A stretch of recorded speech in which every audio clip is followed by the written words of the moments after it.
که کار وکړې هیڅ هم ناممکن نه دي. کم تر کمه حد اقل هغه هیله خو به ولرئ. کلونه مخکې مې غوښتل نړۍ بدله کړم، اما اوس فکر کوم که هر څوک غواړي نړۍ کې بدلون راولي نو له هر څه لومړی باید له ځانه پیل وکړي، ځکه ځان کې بدلون له نړۍ څخه ډېر اسانه دی.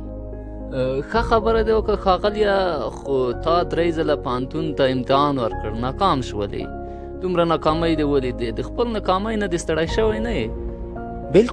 بالکل نه. پوهنتون ته په امتحان کې زه 3 ځله ناکام شوم.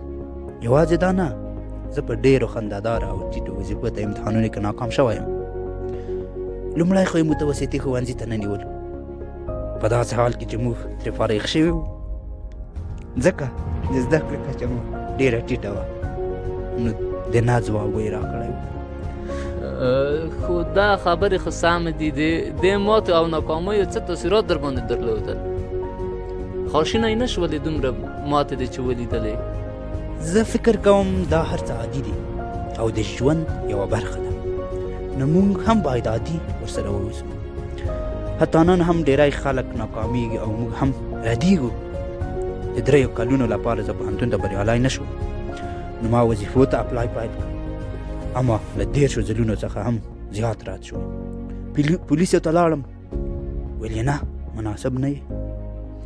KFC ته 24 کسان ورغلو، 23 ومنل شول، اما یوازې زه استخدام نه شوم. له 10 ځلو څخه مې زیات هاروارډ پوهنتون ته اپلای وکړ، اما هیڅ بریالی نه شوم.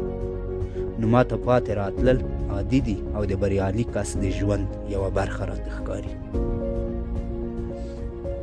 هر څه چې کوئ باور پرې ولرئ او مینه ورسره وکړئ.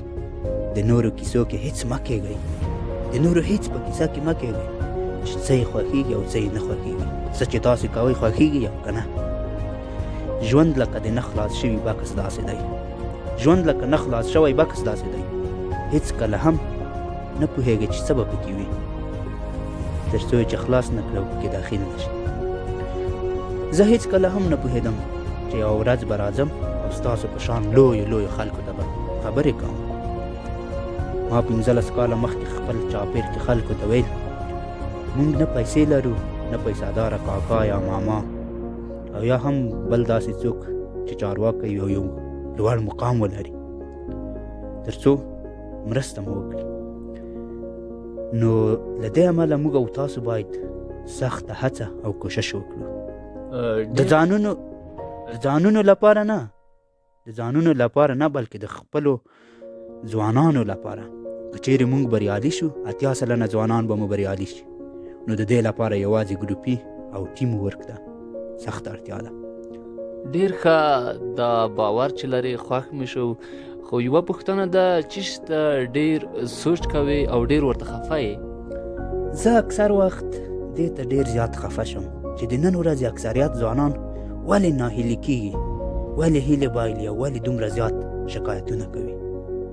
داسې نه ده، موږ هم تر فشار لاندې راځو، اما لږ وروسته نور فرصتونه مومو او شکایتونه نه کوو. نړۍ ډېر زیات فرصتونه لري. ځینې کسان چې په یو کار کې ناکام شي نو شکایتونه پیل کړي او نور فرصتونه پسې نه ګرځي.